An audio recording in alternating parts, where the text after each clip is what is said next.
कक्षा 12वीं विषय भौतिक शास्त्र अध्याय 6 विद्युत चुम्बकीय प्रेरण। आज हम इसमें 3 अंकों के प्रश्नों की बात करते हैं। इसके पहले 1 अंक 2 अंक के वीडियो बन चुके हैं और सारे चैप्टर के वीडियो बन चुके हैं। आप जो है इसके डिस्क्रिप्शन बॉक्स में प्लेलिस्ट है, उस प्लेलिस्ट से आप सारे वीडियो देख सकते हैं जो आपकी परीक्षा के लिए बहुत ही उपयोगी हैं। इम्पॉर्टेंट क्वेश्चनों का कलेक्शन है, उनके आंसर्स भी हैं। तो चलिए एक तरफ से देखते हैं। विद्युत चुम्बकीय प्रेरण किसे कहते हैं, इससे संबंधित फैराडे के नियम लिखिए तथा प्रेरित विद्युत वाहक बल के लिए व्यंजक स्थापित करिए। तो इसका पहला देख लेते हैं, विद्युत चुम्बकीय प्रेरण क्या है। जब कुंडली से बद्ध चुम्बकीय फ्लक्स में परिवर्तन होता है तो उसके सिरों पर विद्युत वाहक बल प्रेरित हो जाता है। इस घटना को विद्युत चुम्बकीय प्रेरण कहते हैं। तो कुंडली का मतलब होता है तार का घेरा। ये कोई तार का घेरा है, इससे बद्ध यदि चुम्बकीय फ्लक्स के मान में परिवर्तन होगा तो इसके सिरों पर प्रेरित विद्युत वाहक बल उत्पन्न हो जाएगा। इसी घटना को विद्युत चुम्बकीय प्रेरण कहते हैं।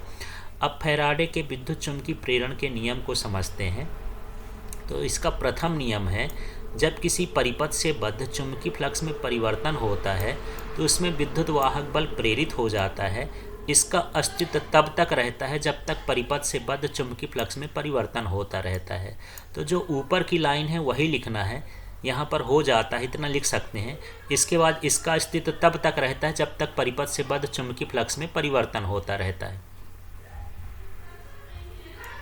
इसके बाद द्वितीय नियम देख लेते हैं। द्वितीय नियम क्या होता है, प्रेरित विद्युत वाहक बल का मान चुम्बकीय फ्लक्स में परिवर्तन की दर के समानुपाती होता है। इसका मतलब यह है कि चुम्बकीय फ्लक्स जितना अधिक तेज से बदलेगा, प्रेरित विद्युत वाहक बल का मान उतना ही अधिक प्राप्त होगा। इसके बाद प्रेरित विद्युत वाहक बल के व्यंजक, प्रेरित विद्युत वाहक बल के लिए व्यंजक स्थापित करते हैं। माना किसी परिपथ से बद्ध चुम्बकीय फ्लक्स T1 समय में φ1 है तथा T2 समय में φ2 है। तो फैराडे के द्वितीय नियम अनुसार वो कहता है प्रेरित विद्युत वाहक बल, तो प्रेरित विद्युत वाहक बल को E लिखते हैं। फिर कहता है चुम्बकीय फ्लक्स में परिवर्तन की दर के समानुपाती होता है। तो चुम्बकीय फ्लक्स बाद के चुम्बकीय फ्लक्स में से पहले को घटा देंगे। जैसे हमारे पास पहले का प्रारंभिक वाला कितना है φ1 और बाद वाला कितना है φ2, तो चुम्बकीय फ्लक्स हो जाएगा φ2 माइनस φ1, माने चुम्बकीय फ्लक्स को घटाने पर उसका परिवर्तन पता चला जाएगा। इसी तरह जो समय अंतराल हो जाएगा वो T2 माइनस T1 या डेल्टा T भी लिख सकते हैं। अब यहाँ पर समझना है, यहाँ जो है समानुपाती का चिन्ह हटा है तो K भी आ गया है और φ2 माइनस φ1 को क्या लिख देते हैं, डेल्टा फाई लिख दिए हैं। और हमारे पास ये डेल्टा T है ही, इसको अच्छे से देख। तो इस तरह से इसे लिख लेंगे। लिखने के बाद देखिए φ2 माइनस φ1 को हम क्या लिख दिए, delta phi. T2 minus T1 को क्या लिख दिए, डेल्टा T, क्योंकि ये परिवर्तन को डेल्टा से दर्शाते हैं। फिर यहाँ पर ये समानुपाती का चिन्ह हटेगा तो यहाँ पर माइनस K आ गया। अब K तो एक नियतांक है, लेकिन माइनस क्यों आया, क्योंकि ये जो प्रेरित विद्युत वाहक बल होता है ये चुम्बकीय फ्लक्स में परिवर्तन का विरोध करता है, इसलिए यहाँ पर ये ऋणात्मक है। लेंज के नियम में आपको ये समझ में आएगा कि माइनस क्यों लगा है। इसके बाद आगे के स्टेप में हमको बताना है कि ये K क्या है। तो K एक नियतांक है और इसका मान कितना हो जाता है, 1 हो जाता है। इस तरह से हम, तो इस तरह से जब K का मान 1 हो जाएगा तो हमारे पास E बराबर बचेगा minus delta phi upon delta T। तो E को ऐसे उतार दिए, माइनस को भी ऐसे उतार दिए, K का मान तो 1 हो गया, ये वाला पद वैसे ही उतार दिया। इस तरह से ये आ गया। अब यदि हम मान लेते हैं कि डेल्टा T टेंड्स टू 0 अर्थात समय अंतराल बहुत कम हो, तो इसी को हम E की जगह पर E लिख दिए हैं, माइनस की जगह माइनस लगा दिए हैं। अब डेल्टा की जगह पर कम अंतराल के लिए D लगाया जाता है, तो डेल्टा की जगह हम क्या लगा दिए हैं, D। फाई तो पहले से लिखा है, इसी तरह से डेल्टा की जगह D हो जाएगा, T तो पहले से लिखा है। ये फाइनल सूत्र हो गया, E बराबर जो है minus D phi upon DT आ गया। ये जो ऋणात्मक चिन्ह है प्रदर्शित करता है कि प्रेरित विद्युत वाहक बल चुम्बकीय फ्लक्स में परिवर्तन का विरोध करता है।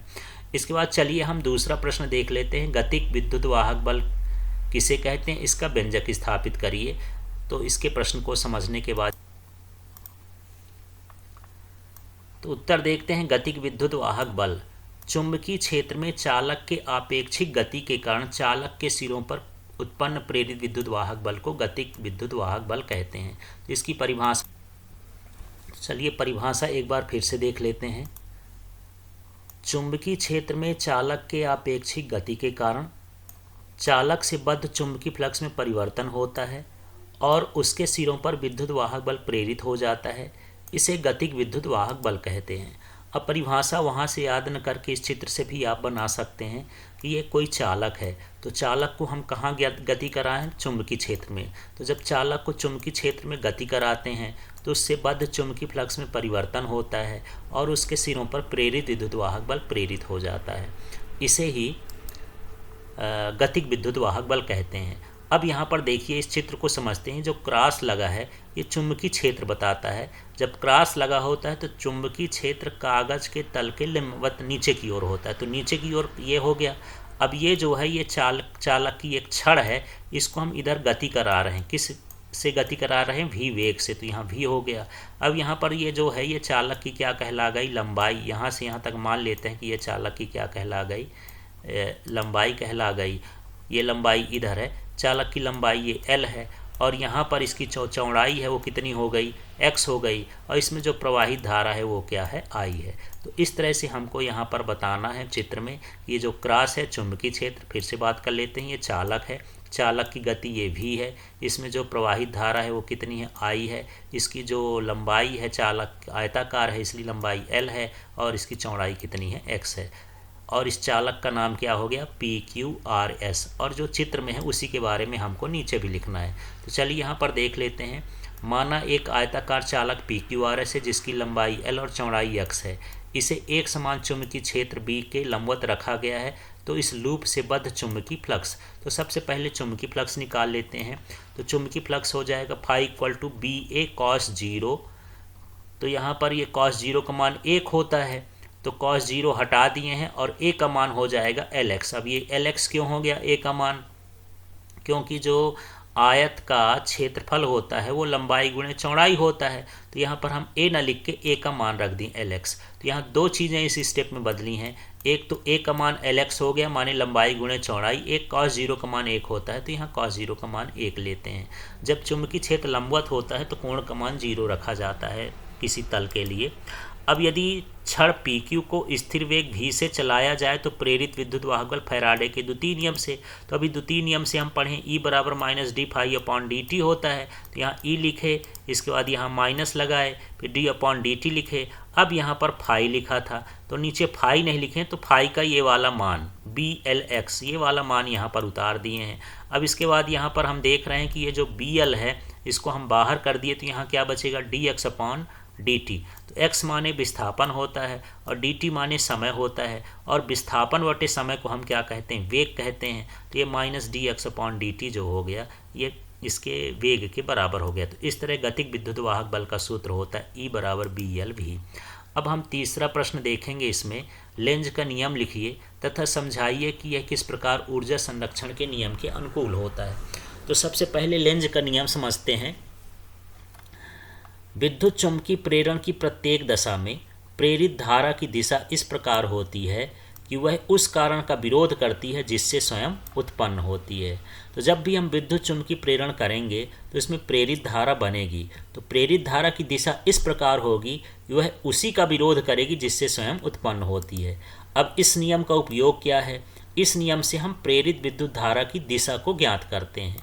इसके बाद हम इसमें अगला क्वेश्चन ही है कि यह किस प्रकार ऊर्जा संरक्षण के नियम के अनुकूल होता है। तो चलिए इसको समझते हैं, यह किस प्रकार ऊर्जा संरक्षण के नियम के अनुकूल होता है। तो यहाँ पर देख लेते हैं कि जब चुंबक के यंत्र ध्रुव को कुंडली के पास लाते हैं, देख लीजिए ये चुंबक है और इसका ये यंत्र ध्रुव है और ये कुंडली है, माने तांबे की तार का घेरा, इसी को कुंडली कहते हैं। तो जब हम इसको कुंडली को पास लाते हैं तो कुंडली में भी यंत्र ध्रुव बन जाता है। ये ऐसे काम करने लगता है जैसा कि ये यंत्र ध्रुव हो जाए। तो इसके बीच कौन सा बल लगेगा? यहाँ भी यन है, यहाँ भी यन हो गया, तो प्रतिकर्षण बल कार्य करेगा। तो इस कार्य, यही कार्य जो यांत्रिक कार्य है वह विद्युत ऊर्जा में क्या होता है? परिवर्तित हो जाता है। तो चलिए फिर से देखते हैं कि जब चुंबक के यंत्र ध्रुव को कुंडली के पास लाते हैं तो लेंज के नियमानुसार कुंडली का वह सिरा यंत्र ध्रुव हो जाता है, जिससे चुंबक और कुंडली के बीच प्रतिकर्षण बल कार्य करने लगता है। इस प्रतिकर्षण बल के विरुद्ध चुंबक को पास लाने में किया गया कार्य यांत्रिक ऊर्जा में परिवर्तित हो जाता है। इस तरह से यहाँ पर एक ऊर्जा दूसरे ऊर्जा में ही परिवर्तित हो रही है। यांत्रिक कार्य ही किस में बदल रहा है? विद्युत ऊर्जा में बदल रहा है। इसके बाद हम दूसरा वाला देख लेते हैं। दूसरा वाला भी इसी तरह से है। अब चुंबक के यंध्रों को कुंडली से दूर ले जाते हैं। चित्र को देख लीजिए, ये चुंबक हो गया, ये तीर इधर लगा है, माने हम इस कुंडली से कहाँ ले जा रहे हैं? दूर ले जाते हैं। तो लेंज के नियमानुसार कुंडली का वह सिरा एस ध्रुव बन जाता है। ये देख लीजिए, ये एस बन जाएगा। क्यों बन गया? क्योंकि जब हम दूर ले जाएंगे तो ये पास लाने की कोशिश करेगा, क्योंकि जो लेंज का नियम कहता है वह उस कारण का विरोध करता है जिससे स्वयं उत्पन्न होता है। तो यदि ये पास लाएंगे तो ये दूर जाने का प्रयास करेगा। तो ये दूर तभी जा सकता है जब यहाँ पर विपरीत प्रकार का ध्रुव उत्पन्न हो जाए। तो इस तरह से यदि हम इसको दूर ले जाएंगे तो ये पास आने की कोशिश करेगा, तो आकर्षण को व्यक्त करने लगेगा। तो इसी तरह से जब चुंबक की अंध्रुव को कुंडली से दूर ले जाते हैं तो लेंज के नियमानुसार कुंडली का वह सिरा एस ध्रुव बन जाता है, जिससे चुंबक और कुंडली के बीच आकर्षण बल कार्य करने लगता है। इस आकर्षण बल के विरुद्ध कुंडली को दूर ले जाने में किया गया कार्य ही विद्युत ऊर्जा में परिवर्तित हो जाता है। इस तरह से यहाँ पर ये लेंज का नियम है। इसके बाद चलिए आगे का प्रश्न देख लेते हैं। चौथा प्रश्न देखते हैं। एक लंबी परिनालिका के स्वप्रेरकत्व के लिए व्यंजक स्थापित करिए तथा इसे प्रभावित करने वाले कारक लिखिए। तो चलिए समझ लेते हैं कि लंबी परिनालिका है। परिनालिका का मतलब ये है कि यदि आपके पास कोई तांबे की तार है, इस तरह से स्प्रिंग जैसे आप संरचना बना लेते हैं जिसकी लंबाई ज़्यादा हो और फेरे का आकार कैसा हो, छोटा हो, तो उसे हम क्या कहेंगे कि ये इस तरह से माने परिनालिका कहला जाएगी। इसकी लंबाई कितनी हो गई? यल हो गई, और इसके जो घेरों का क्षेत्रफल है, परिच्छेद का क्षेत्रफल, वो क्या हो जाएगा? ए हो जाएगा। इसमें प्रवाहित धारा क्या हो जाएगी? आई हो जाएगी। इस तरह से लंबी परिनालिका हो गई। अब लंबी परिनालिका के बारे में लिखना है तो मान लेते हैं कि माना एक लंबी परिनालिका यस है, इसकी लंबाई कितनी हो गई? यल हो गई।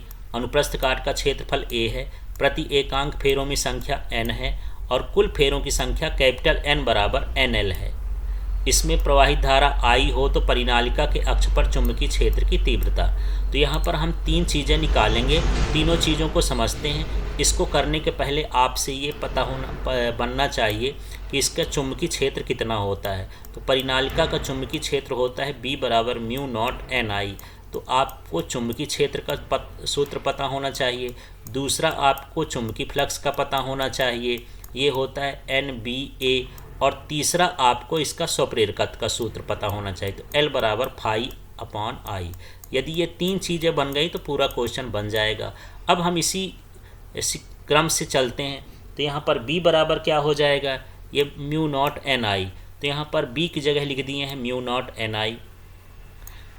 परिनालिका से बद्ध चुंबकीय फ्लक्स, तो हम इसकी बात कर रहे थे, तो परिनालिका से बद्ध चुंबकीय फ्लक्स ये हो गया NBA। अब यहाँ पर म्यू नॉट की जगह म्यू नॉट NI लिख दिए हैं। देख लीजिए B की जगह, N की जगह पहले देख लेते हैं। N की जगह क्या लिखें? NL। ये कैपिटल N का मान NL होता है। फिर ये B का मान कितना हो गया? म्यू 0 NI, तो म्यू 0 NI लिख दिए। फिर A है तो यहाँ पर A लिख दिए हैं। अब इसको हम जमा के लिख दिए हैं। तो देखिए म्यू नॉट लिख दिया, N कितनी बार है? 2 बार है, तो N स्क्वायर हो गया। इसके बाद L है तो L लिख दिया, I है तो I लिख दिया। इस तरह से हमको फाई को यहाँ केवल गणित लगाना है, इन्हीं मान को रखने के बाद इसको हल कर देना है। फिर स्वप्रेरकत्व का सूत्र क्या है? L बराबर फाई अपॉन आई। तो फाई का मान ये लिख दिए, I का मान ये लिख दिए।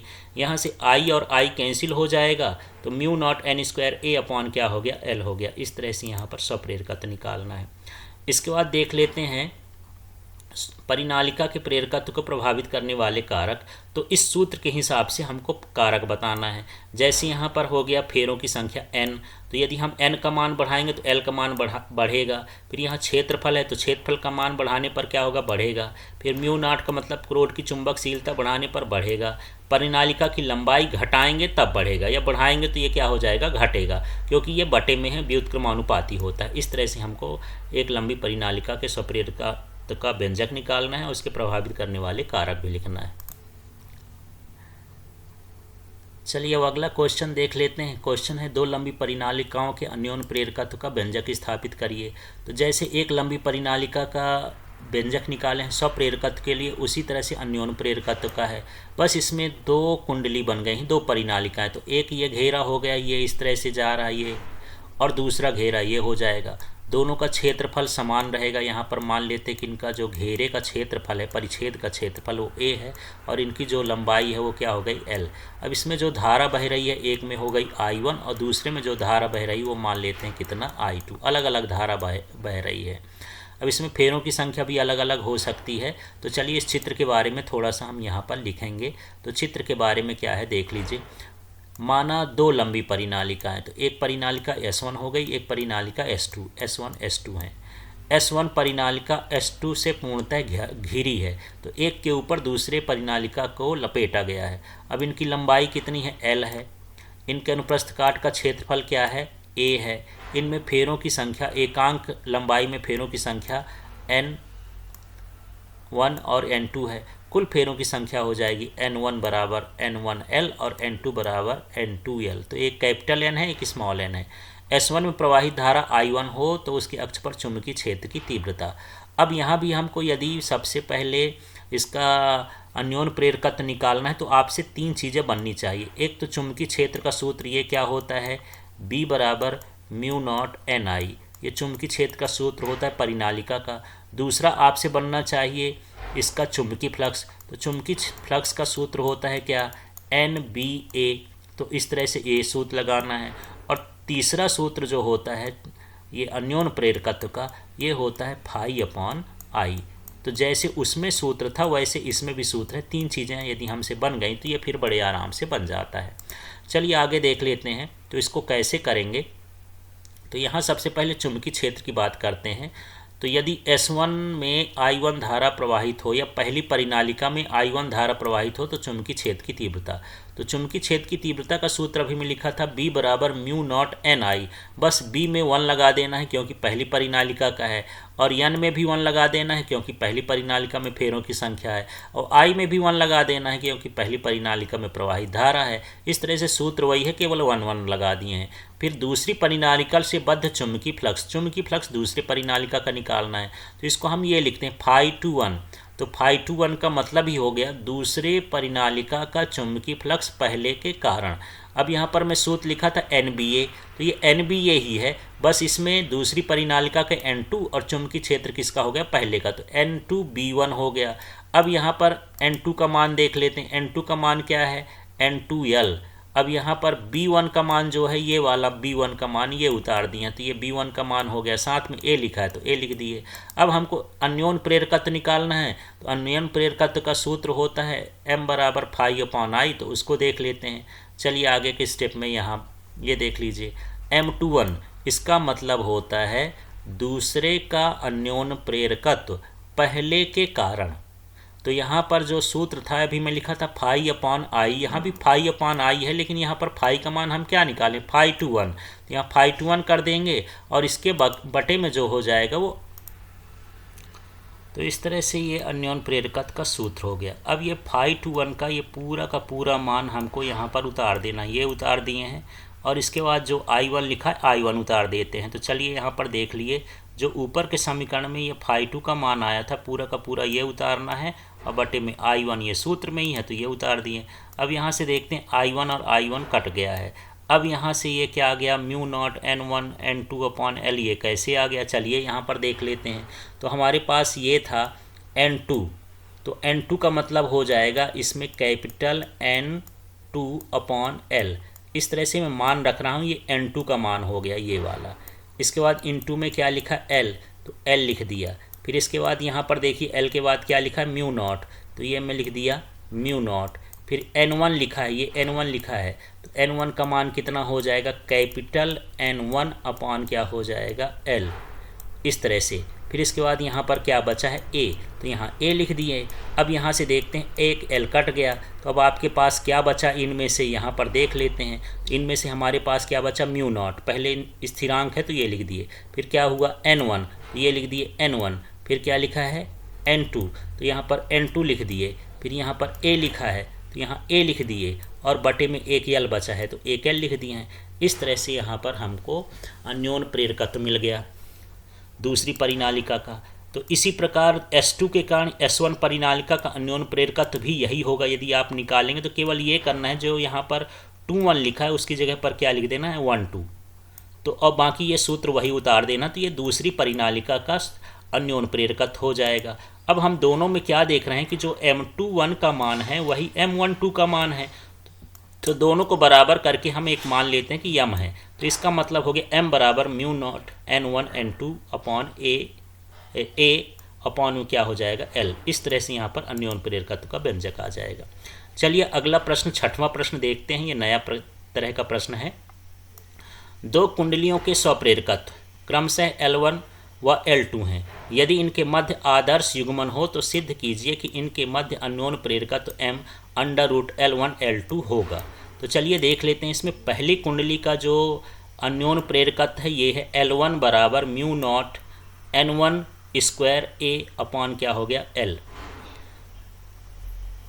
ये जो अभी हम सूत्र निकाले थे वही सूत्र मैं बात कर रहा हूँ। L बराबर हम लोग अभी एक कुंडली का निकाले थे, ये निकाले थे mu naught N square A upon L, इस सूत्र को निकाले थे। पहली परिनालिका के लिए निकाल रहे हैं तो यहाँ केवल हम L1 कर दिए हैं, यहाँ पर क्या कर दिए हैं N1 कर दिए हैं। इसी तरह से दूसरी कुंडली का निकालेंगे तो यही पूरा लिखेंगे, केवल L2 कर दिए हैं। अब दोनों के बाद हमको क्या करना है, दोनों का हम आपस में गुणा कर देते हैं समीकरण 1 और समीकरण 2 में।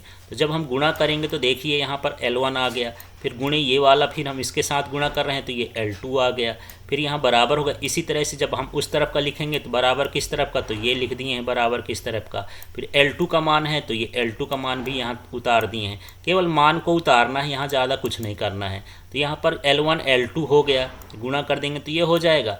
अब यहाँ पर हम देखेंगे कि ये सारे चीज़ का स्क्वायर हो गया। म्यू नॉट कितनी बार है, 2 बार, देख लीजिए म्यू नॉट 2 बार है।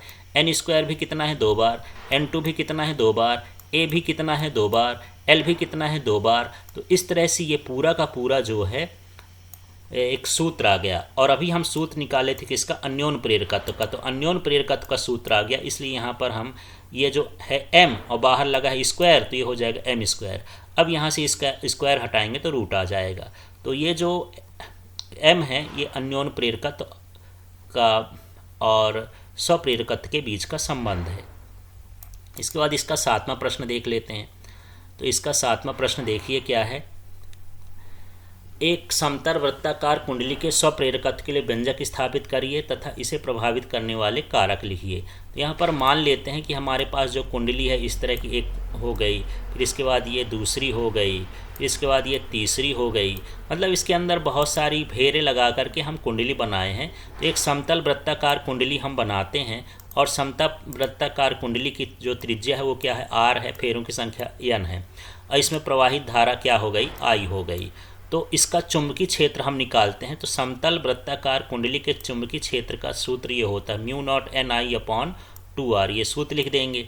अब कुंडली से बद्ध चुंबकीय फ्लक्स वही सूत्र होता है जो अभी तीनों में करते आए हैं, ये लिख लेंगे। अब यहाँ पर N की जगह तो N ही रख दिए हैं, B की जगह पर ये B का मान उतार देना है, और A की जगह पर जो कुंडली है वृत्ताकार है तो वृत्त का क्षेत्रफल होता है πr², तो ये लिख दिए हैं। अब यहाँ से काट छाँट कर लेते हैं क्या क्या बचा है। तो ये म्यू नॉट को ऐसे उतार दिए, N का गुणा किए तो N² हो जाएगा।